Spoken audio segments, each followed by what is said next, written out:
ఒకరితోనొకడు ఒప్పుకొనుడి, మీరు స్వస్థత పొందినట్లు ఒకరి కొరకు ఒకడు ప్రార్థన చేయుడి.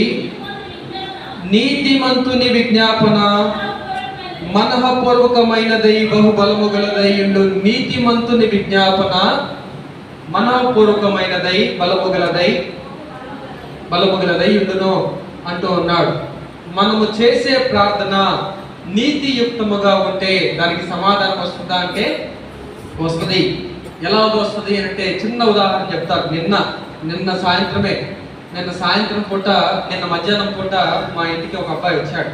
ఎవరు అబ్బాయి అంటే మా మామయ్య గారు సేవా పరిచయం చిలకలూరుపేట దగ్గర అన్నారం అనే గ్రామంలో 5 సంవత్సరములు పరిచయం జరిగించాడు. అయితే వాళ్ళు హైందవ కుటుంబానికి సంబంధించిన వాళ్ళు. ఆయన పేరు అంజీయ. ఆయనకి ఒక కుమార్తె ఒక కుమారుడు ఉన్నాడు. అయితే కుమార్తెకు పెళ్లి చేశాడు, వివాహం అయింది. వాళ్ళిద్దరికీ కూడా వివాహం అయిన తర్వాత ఒక చిన్న కుమార్తె పుట్టింది. చిన్న కుమార్తె పుడితే కుమార్తెకి చాలా చక్కగా ఉంది. ఎంత తెల్లగా ఉందంటే చాలా చక్కగా ఉంది. అంత చక్కగా ఉన్నటువంటి కుమార్తె వెనకాల నడిపు భాగంన స్పైన్ ఉంటుంది కదా, ఆ స్పైన్లో నుంచి కింద నడుము దగ్గర వెనకాల నుంచి ఇంత వెంట్రుకలు భాగము స్పైన్లో నుంచి వెంట్రుకలు లాగా బయటకు వచ్చాయి. ఏంటి అని చూపిస్తే ఈ అమ్మాయికి వెంట్రుకలు ఆ స్పైన్లో నుండి వచ్చి ఆ ఎముకలో నుండి బయటకు వచ్చాయ్యా, మరి ఆపరేషన్ చేయాలంటే చిన్నపిల్ల, మరి ఆపరేషన్ చేయాలి అంటే దాదాపు 4 లక్షలు అవుతాయి అని హైదరాబాద్లో చూపించారు. గాంధీ హాస్పిటల్లో హైదరాబాద్లో చూపించారు. ఇక్కడ విజయవాడ దగ్గర చూపించారు. నిజంగా జరిగింది, స్టోరీ చెప్పట్లేదు.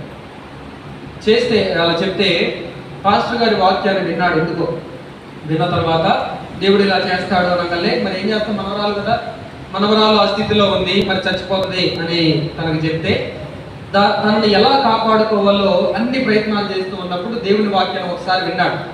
విన్న తర్వాత విశ్వాసం వచ్చాడు, నమ్మి సార్ నాకు ఎలాగైనా నా మనవరాలని బ్రతికించుకోవాలి, నాకు ఏదైనా మార్గం ఉంటే చెప్పండి అని అంటే, మీరేం చేయొద్దు, ఉపవాస ప్రార్థన చేయండి అని అంటే ఆయన 3 రోజులు చేశాడు. ఎక్కువ రోజులు కూడా 3 రోజులు ఉపవాసం ఉండి ప్రార్థన చేస్తే మధ్యాహ్నము నేను కూడా ఉన్నాను. ఆ రోజు ఒక రోజు ఉన్నాను అంతే.